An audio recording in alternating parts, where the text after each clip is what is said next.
Believe Vikram, तुमने तो कमाल कर दिया। तुम्हारी थोड़ी सी एक्टिंग ने नेहा को इतना पिघला दिया। बेचारी, एक ही चीज की तो मालिक थी, अब वो भी नहीं थी। लेकिन इसका क्रेडिट भी तुम्हें ही जाता, क्योंकि इसके पीछे तुम्हारा दिमाग था। ना तुम मुझे आइडिया देती और ना मैं ऐसा करता। विक्रम, तुम्हारे में एक बात बहुत अच्छी है, जानते हो क्या? क्या? तुम किसी भी औरत को बहुत जल्दी बिल्कुल। वैसे ये टैलेंट पहले से तुम्हारे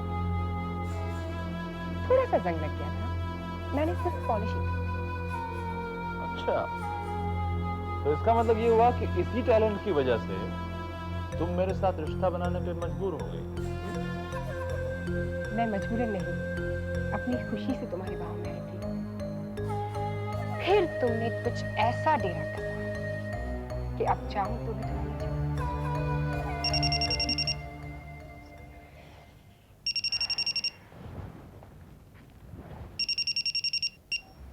यस साहब, मैं जीवा। क्या बात? कैदी बहुत हाथ पैर फड़फड़ा रहा है। उसे आजादी नहीं मिलनी चाहिए। केजी ग्रुप चाहता है कि उसे सुला दिया जाए। अभी नहीं, अभी नहीं, इसके बारे में अभी मैंने कुछ सोचा नहीं। लेकिन उसे बाहर की हवा बिल्कुल नहीं मिलनी चाहिए, वरना सब कुछ गड़बड़ हो जाएगा। सुना तुमने? ठीक है साहब।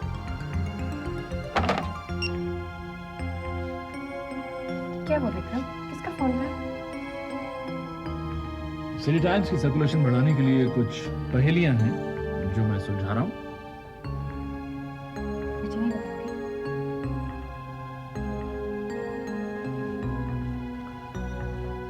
क्या तुम्हारे लिए यह काफी नहीं है कि तुम नीता मल्होत्रा से बहुत जल्द नीता जायसवाल बनने वाली हो? नेहा की फ्लाइट कब है? ट्यूसडे।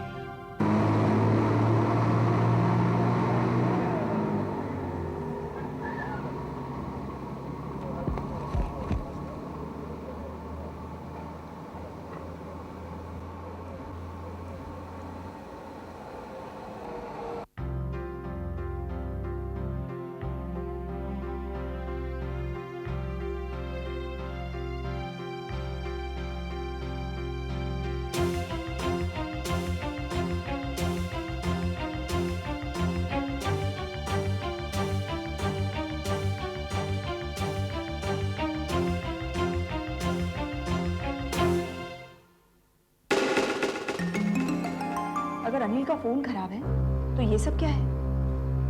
वही तो मेरी समझ में नहीं आ रहा। अब क्या करें? रमेश ने कहा है कि पुलिस को इन्फॉर्म नहीं कर सकते।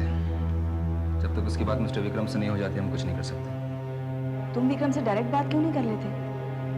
मैंने आज तक कभी उसे फोन किया ही नहीं, जरूरत ही नहीं पड़ी। लेकिन तुम्हें कहा जरूरत है, कहीं ना कहीं कुछ तो गड़बड़ है। Excuse me. यस। जी, मैं आपसे ये जानना चाहता हूँ कि आपके जो पड़ोसी हैं मिस्टर अनिल चोपड़ा, आपने इन्हें कितने दिनों से नहीं देखा है? आप खुद इस न्यूज़पेपर में डेट देख लीजिए, पता चल जाएगा। Okay, thank you. भगवान ना करे कहीं अनिल अंदर। कहना क्या चाहती हूँ? रोहित, हरमिंदर और दानिश ने कहीं उसे। नहीं नहीं, वैसे तुम्हारे शक को दूर करने का इलाज मेरे पास है। हेयरपिन देना। हेयरपिन किस लिए चाहिए? दो ना, दरवाजा खोलना है। अगर किसी ने देख ले तो कोई क्या समझेगा? जो समझेगा समझने दो।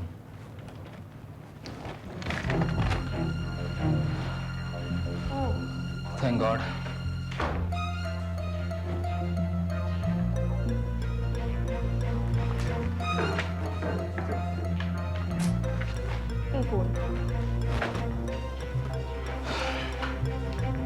फोन तो चालू है।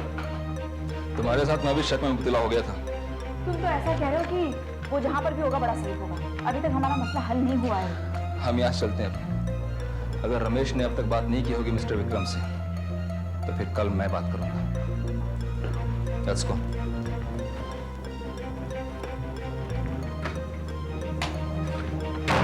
उसने मुझे हरमिंदर के साथ देख लिया था।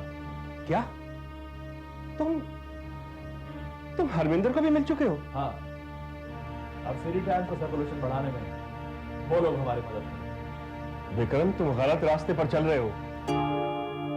जो रास्ता मुझे मेरी मंजिल तक पहुंचाए वही मेरे लिए सही रास्ता है। और तुम जानते हो आरएम के दिए टारगेट तक पहुंचने के लिए मैं कुछ भी कर सकता हूं। तो तुम्हारा आगे का प्लान क्या है? रमेश प्लीज, तुम अपना काम करो और मुझे अपना काम करने दो। लेकिन विक्रम, मैं संजना और रोहित को क्या जवाब दूं? वो लोग अनिल के लिए बहुत परेशान हैं और इंसिस्ट कर रहे हैं कि अनिल की गुमशुदा होने की रिपोर्ट पुलिस में दर्ज करा दी जाए। तुम्हें उन्हें पुलिस तक पहुंचने से रोकना होगा। मुझे? हाँ, तुम्हें। लेकिन वो तो तुम्हारी राय भी लेने वाले हैं।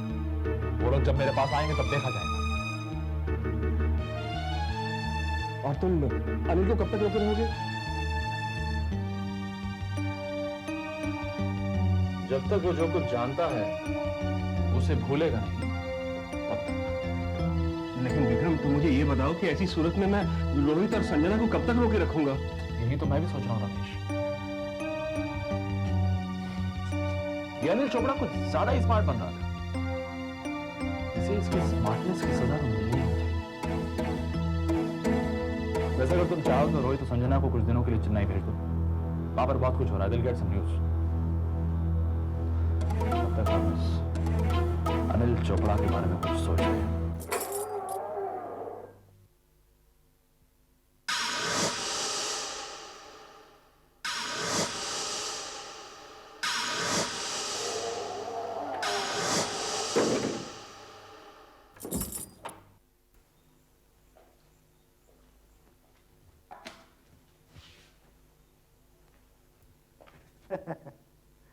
अंगार जमाना आ गया है साला।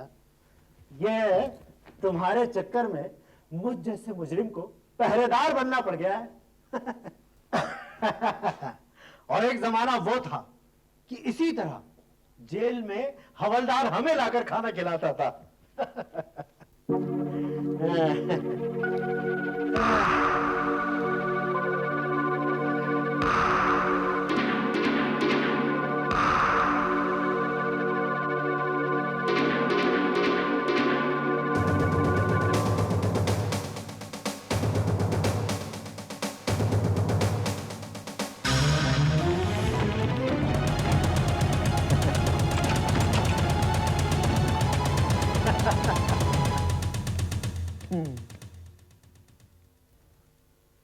कोई फायदा नहीं, कोई फायदा नहीं अनिल साहब।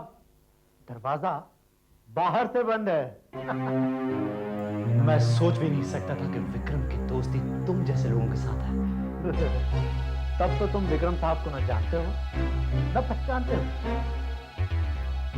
अरे, जब विक्रम साहब ने तुम्हें मना किया था कि हरमिंदर के पीछे मत जाओ, तो फिर उसके पीछे क्यों गए थे तुम? मुझे नहीं मालूम था कि विक्रम किस लिए मना कर रहा है। अच्छा, और अगर तुम्हें मालूम होता तो क्या तुम हरविंदर का पीछा करना छोड़ देते? नहीं, कभी नहीं। मैंने तो सोच रखा था कि उन लुटेरों को कानून के हवाले कर दूंगा।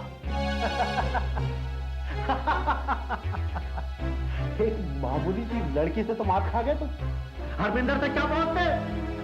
बात करता है। छोड़ो, अब जो कुछ हो गया, ये अंगार से अपने पेट की आग बुझाओ। नहीं, मुझे नहीं खाना। ऐसा नहीं करना। अगर तुम खाली पेट मर गए ना तो पाप मुझे लगेगा। खाना खा।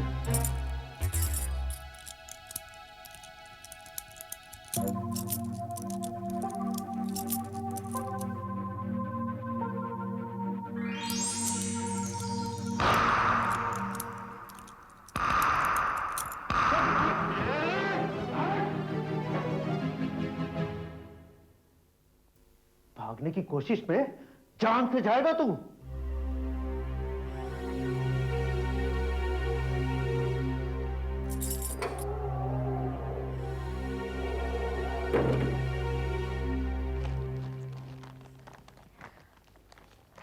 उफ, तुमने कितनी ज्यादा शॉपिंग कर ली और मुझे तुम पर इतना गुस्सा आ रहा है ना, तुमने मुझे पैसे भी नहीं देने दिए। नेहा, डैडी का क्रेडिट कार्ड जिंदाबाद। उन्हें भी तो अमेरिका में पता चले कि मैं इंडिया में रह के कितने मजे कर रही हूँ। तुमने अपने लिए तो कुछ सामान लिया ही नहीं, सारी शॉपिंग मेरे लिए की है। अरे लंदन में सब मिलता है। मिल जाता है, लेकिन जब यहाँ पर अच्छा सामान मिलता है तो हम वहाँ पे जाके पाउंड्स क्यों वेस्ट करें? और वैसे भी तुम इंडियंस की मेंटालिटी ऐसी है ना, बाहर जाते हो और तुम्हें लगता है कि इंपोर्टेड सामान ले लिया, हालांकि सामान यहीं का होता है, सिर्फ मोहर वहाँ की। अच्छा बाबा ठीक है, मैं तुमसे बहस में नहीं जीत सकती हूँ। नेहा, मैं चाहती हूँ तुम्हारे पैर ठीक होने के बाद तुम वो हर चीज दान कर दो जो तुमने इस कुर्सी में बैठकर इस्तेमाल की है। इस घर में हर चीज नहीं होनी चाहिए। मैं अच्छी तरह से जानती हूँ, मुझे चलता देखने के लिए मुझसे ज्यादा तुम एक्साइटेड हो। नेहा, मैं चाहती हूँ तुम्हारी जिंदगी में खुशियाँ कभी न जाने के लिए। किटी, इस घर में खुशियाँ तुम्हारे आने के बाद से ही आई हैं। और विक्रम के बदलते बर्ताव ने मेरे अंदर जीने की तमन्ना जगाई है।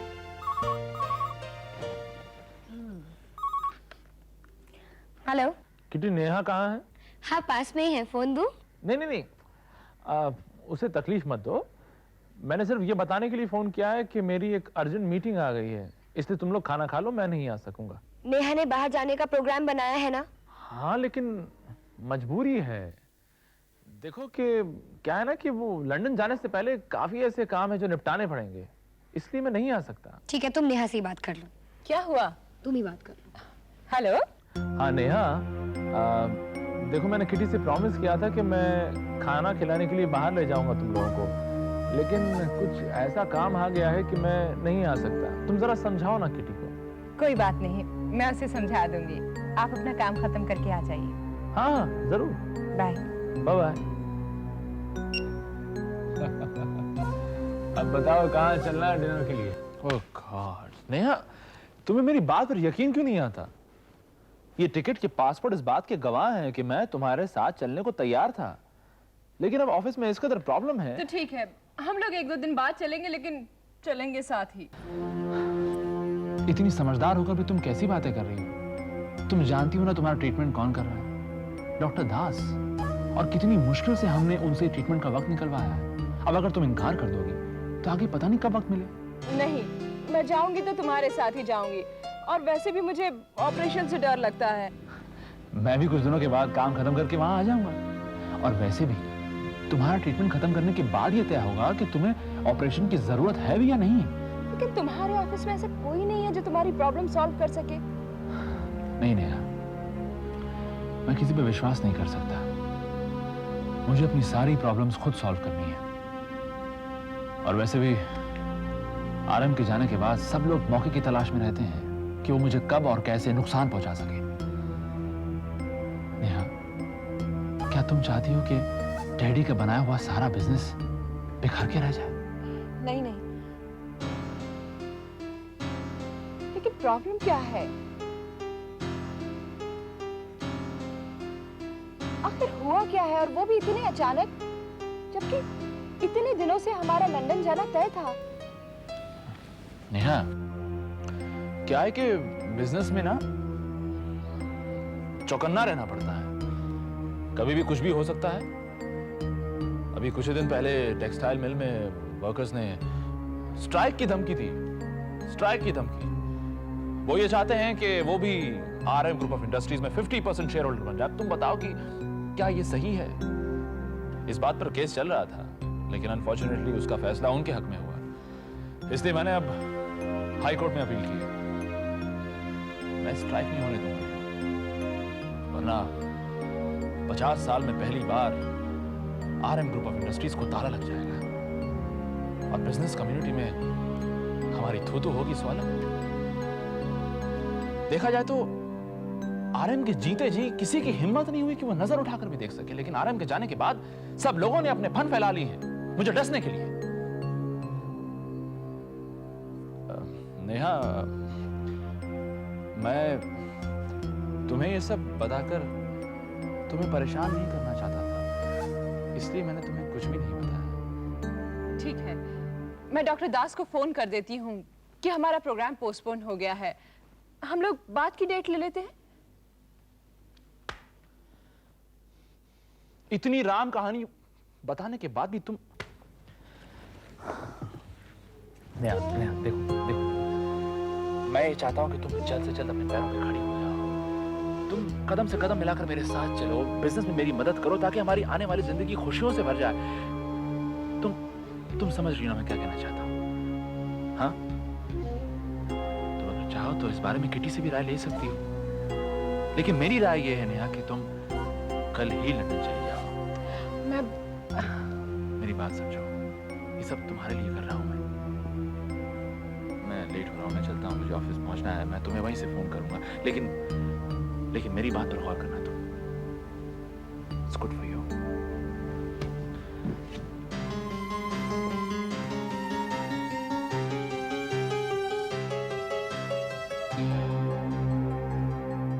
तुम क्यों परेशान होते हो विक्रम?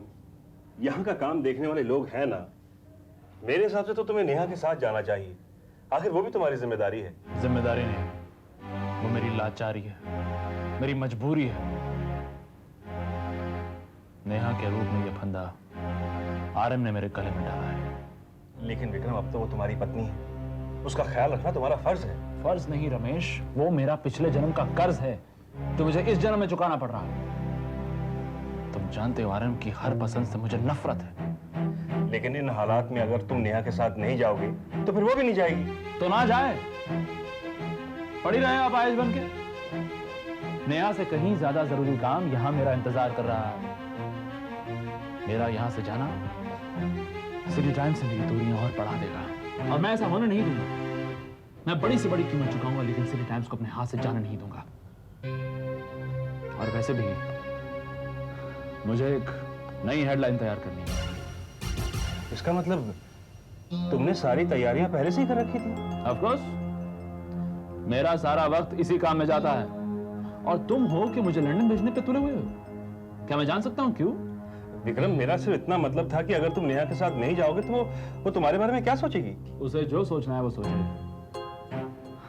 फिलहाल मैंने उसके बारे में सब कुछ सोच लिया।